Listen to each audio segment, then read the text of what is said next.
Welcome to today's Satsang, a deep dive into the mystery of creativity. We often wonder, where do ideas and inner wisdom truly come from?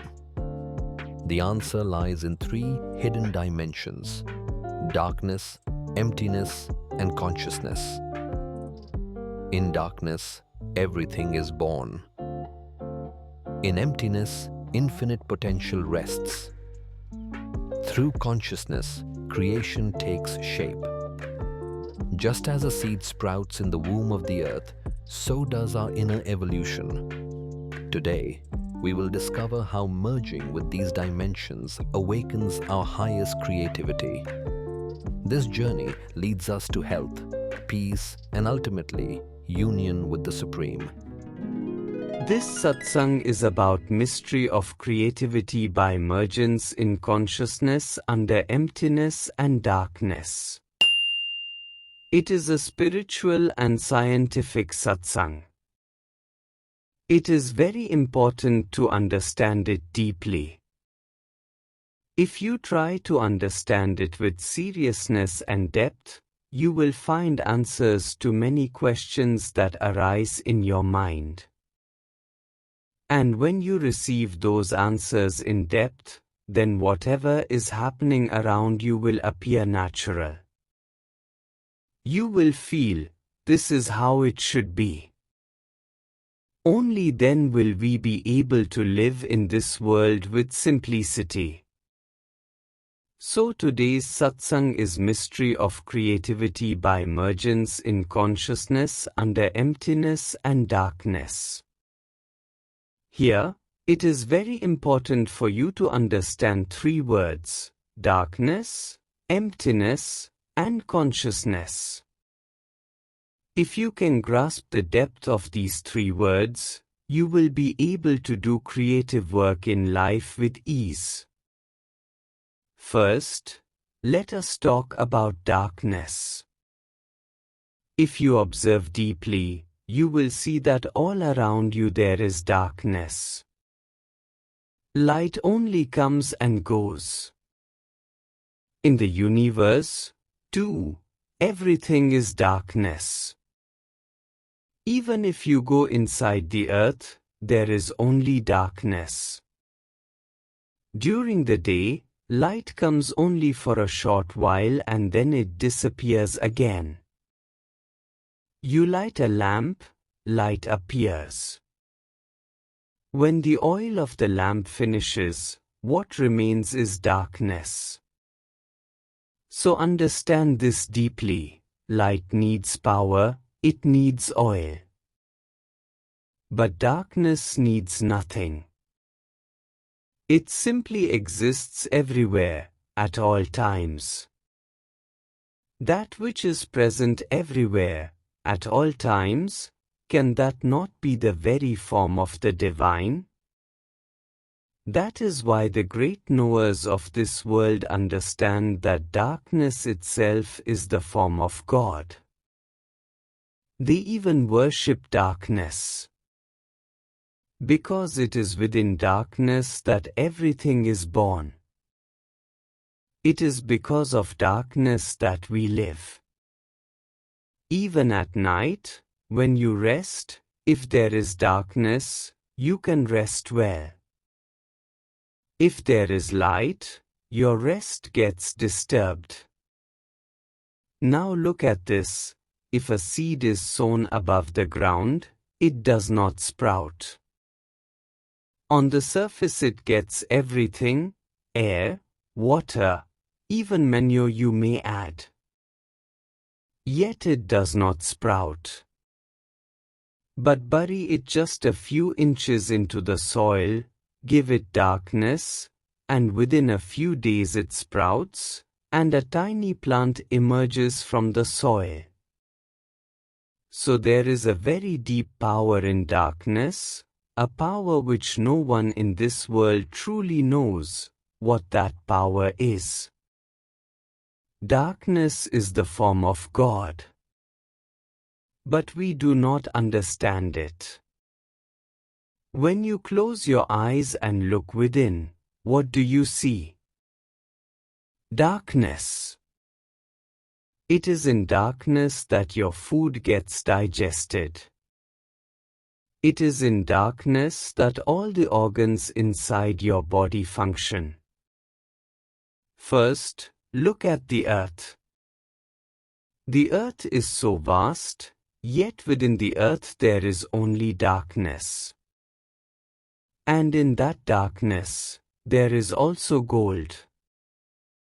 Somewhere there is silver. Somewhere there is brass. Somewhere there is fuel, there is oil. All of this is inside the earth. All of it exists in darkness. Coal, too, comes only from inside the earth. So it is in darkness that its production takes place. Darkness is what performs the creative work. In darkness there is creativity. Now, let us understand this even more deeply. If you go deep inside the earth, there are stones and soil. Along with them, in different places, there is gold, there is silver, there is oil. But inside the earth, there is an absence of air. Inside the earth there is no air, no breath. In another way, you can say, inside the earth there is a state of emptiness of air. Air is absent. There is emptiness. There is darkness. But the consciousness of the universe penetrates through the particles of the earth, and that consciousness reaches into every particle of the earth. So, within the earth there is emptiness, there is the consciousness of the universe, and there is darkness. From the mixture of these three, over hundreds of years, the formation of gold takes place, the formation of silver takes place, the formation of oil takes place. Depending on the soil and matter in different regions of the earth, at various depths, different kinds of materials are created. And when we dig into the earth, we extract them and use them in our lives. No matter how much you keep extracting, there is no end to it, because the earth is so vast. That is why the earth is called Mother. What is within the earth is the womb of the mother, and everything is born from the womb of the mother. Whatever objects we extract, we are extracting them from the mother's womb. In the womb of Mother Earth there is darkness. In the womb of Mother Earth there is emptiness. And in the womb of Mother Earth there is the consciousness of the universe. It is there that all the things we need gradually develop. It takes many years, and then we take them out and use them in our lives. Now compare this with the mother's womb. Inside the mother's womb there is also darkness. Into the mother's womb comes the consciousness of the universe. There is darkness, and there is also emptiness. And within that union of consciousness, emptiness, and darkness, the child gradually develops. Just as all materials develop within the earth, the same happens in the womb. And when the right time comes, the child is born. Now, if we look inside the human body, there too we find complete darkness. And in that darkness, all the organs of our body function. When we eat food, it is within this darkness that it is digested. From it, we receive energy. And consciousness is present in every single cell of ours, because man is born carrying consciousness. So within the human body there is consciousness, and there is also darkness. Now, when we breathe, air enters into our body. It is through air that food gets digested.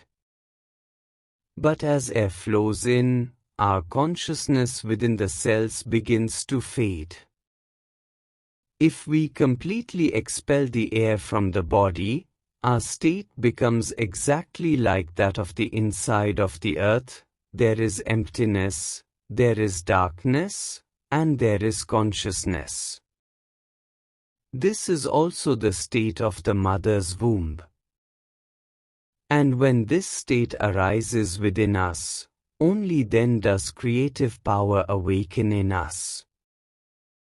Only then does true creativity arise within. Now, let us understand this in another way. Within our body there are 5 sheaths, 5 bodies. The first is the physical body. Inside it is the vital energy body, that is, pranamay. Within that is the mental body, or manomay. Deeper still is the intellectual body, or vigyanmay body, which is called the body of wisdom or intellect. And at the innermost core lies the body of light, our soul. Our physical body functions because of air. Our vital force too moves through air. Even our mind is driven by air. The slower our breath becomes, the more peace begins to arise in our mind. And even our intellect functions through air. When we breathe, 5 kinds of pran are generated: pran, vyan, saman, apan, and udan. All of these arise from air. Air itself is the life force. That is why when a person is unable to breathe, it is said that death is near or has already come. So this entire world is sustained by breath. All our bodily sheaths function because of breath. But our soul does not depend on breath. The soul does not need air. So, if we truly wish to develop the soul, just as within the earth there is no air, just as in the mother's womb there is no air, in the same way, if we for some time slow down the rhythm of our breath, reduce the flow of air, then we can easily remain in the state of meditation. And only then does the growth of consciousness take place within us. With the expansion of consciousness, every organ of our body functions with greater ease and harmony.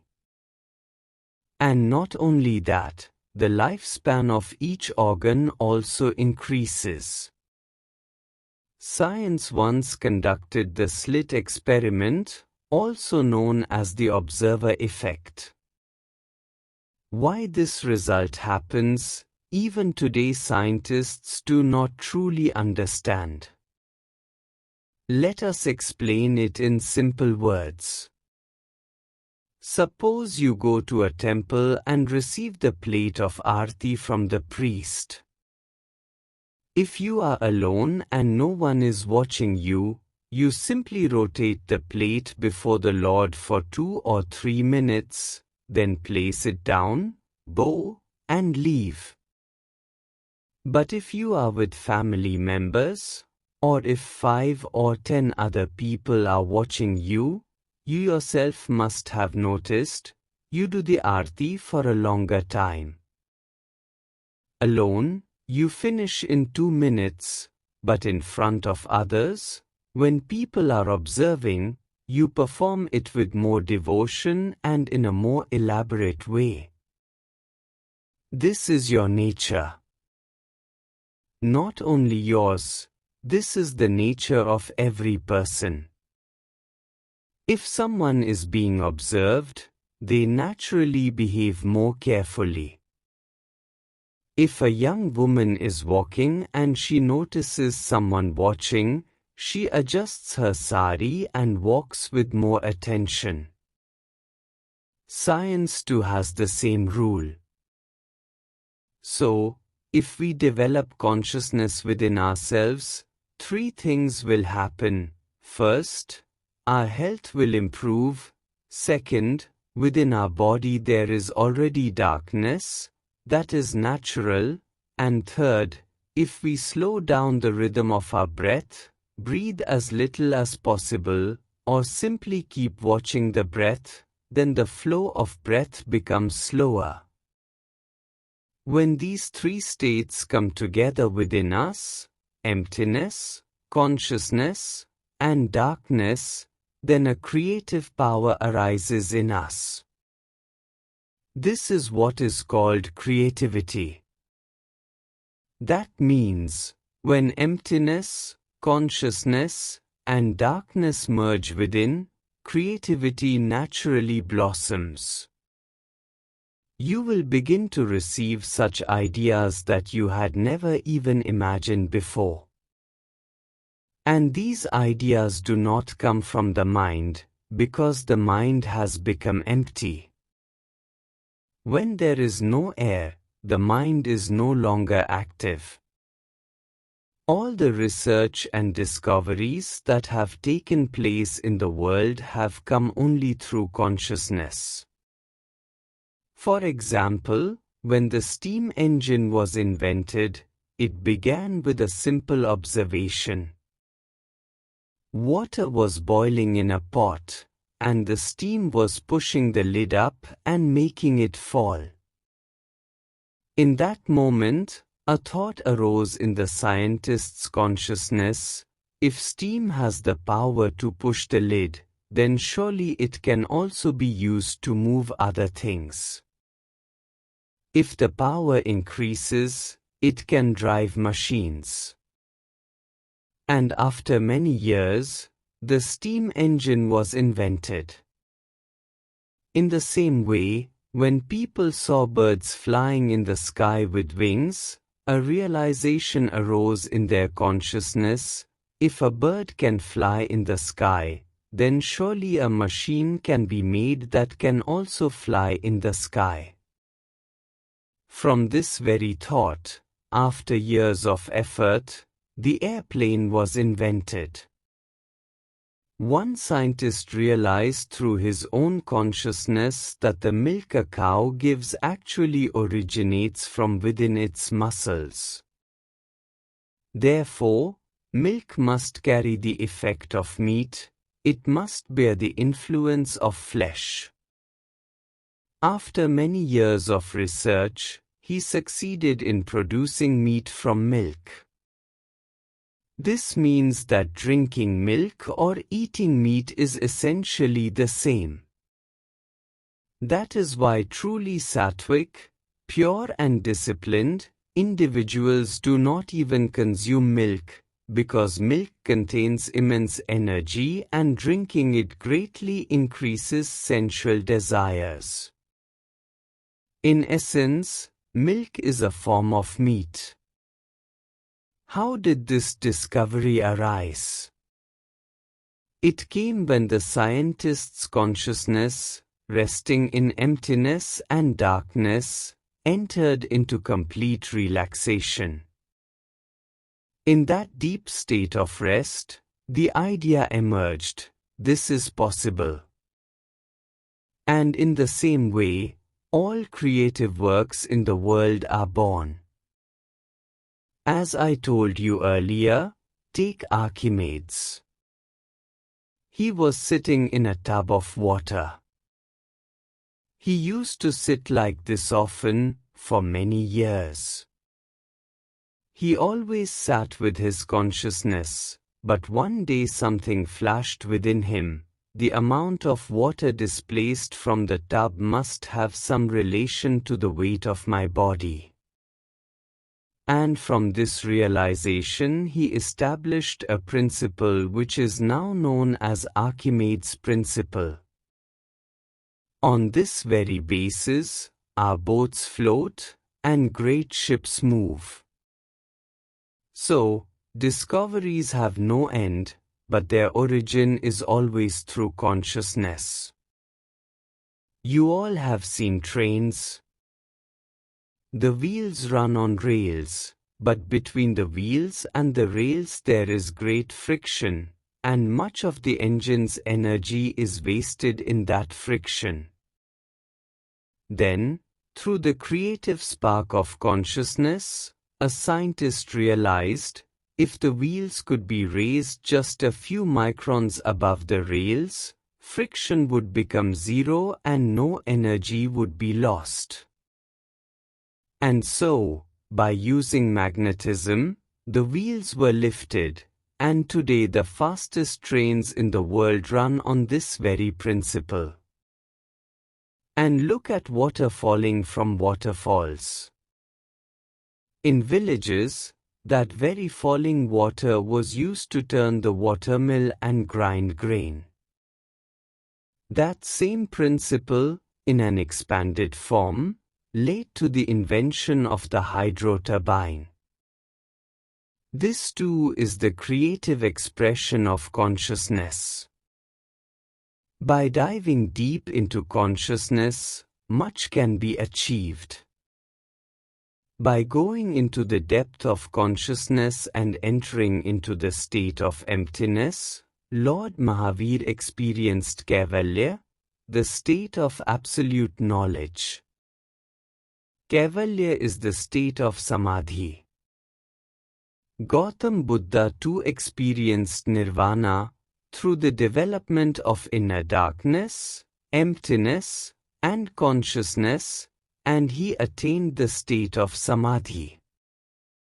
Even if you study the principles of Kriya Yoga, you will find that the entire foundation of Kriya Yoga rests on this very truth. You must have noticed, if we rub both our palms against each other, they become warm, and an electrical attraction is generated within them. In Kriya Yoga, a similar method of breathing is practiced.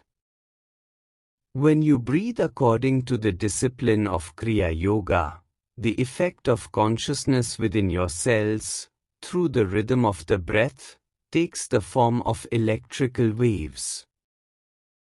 These electrical waves begin to flow within your spinal cord, and gradually they influence your Kundalini power. This Kundalini energy then rises upward through the 7 chakras of our body, Mooladhara, Swadhisthana, Manipura, Anahata or Heart Chakra, Vishuddhi or Throat Chakra, Agya or Third Eye Chakra, and finally reaches the Sahasrara. When the energy intensifies there, it passes through your apex center and merges with the cosmic power. The very moment it unites with the cosmic energy, the state of samadhi or ecstasy arises within you. First comes Savikalpa Samadhi or ecstasy, that is, with form, then Nirvikalpa Samadhi or ecstasy, that is, formless. At this point, you become one with the entire universe. You rest in the Anahata, the unstruck sound, the eternal vibration. You experience that the place from where you came, the source from which your consciousness arose, from where your soul descended, you have re-entered that very palace again. You complete the cycle of life. This is the creative form of consciousness, It carries you from your material state into the state of samadhi, and unites you with the cosmos. This is a great and profound science. The deeper you go into it, the more new revelations you will receive. It is an endless science. At present, we are only trying to know it superficially, bit by bit. But as soon as you dive within, you begin to discover diamonds and pearls within yourself. You will be capable of great discoveries. Through the medium of consciousness, you will even gain the ability to move from one place to another in this world with ease. What all is possible through this is hard to describe. But when consciousness develops through the states of emptiness or shunyata and inner darkness, then you will come to fully understand, experience, and feel your pranamay body, manomay body, and vijnanamay body. And when this happens, carrying out the greatest creative works in life also becomes possible. Just as within the womb of the earth everything is contained, no matter how much you keep extracting, something new is always found. It is endless. But within us resides the aware soul, far more active and potent than the earth itself. If the earth contains so much, then imagine what must be within the human being. How vast, how expansive it must be. Practicing and realizing this is indeed very difficult. But if we make effort and continue to walk upon this path, a time will surely come when we will become one with the cosmos itself. We will attain knowledge of the entire universe. To say how many millions of years this might take is impossible, yet this is the only way. You must put your full strength in this one direction, that within ourselves we may develop the power of the divine in the form of the soul, and remain united with that awakened power. By doing so, our life will become longer, we will remain healthier, we will live in joy. And when everything becomes revealed to us, then even while living in this world, we will no longer be afraid of anything. By walking on the path of the Lord, we will attain Him and become one with Him forever. When the realization of this knowledge dawns within us, we will be able to live in this world and yet remain with the Lord at the same time. Thus, living in the world and living with God will become for us like a divine play or leela. And we shall become adorned with all qualities, complete in every virtue. This is the direction in which we must strive. We should wait for the grace of the Lord, receive His blessings, and walk as far as possible upon this path. And always strive for this one thing, that we remain established in the form of consciousness, so that the growth of consciousness may continue. Thank you.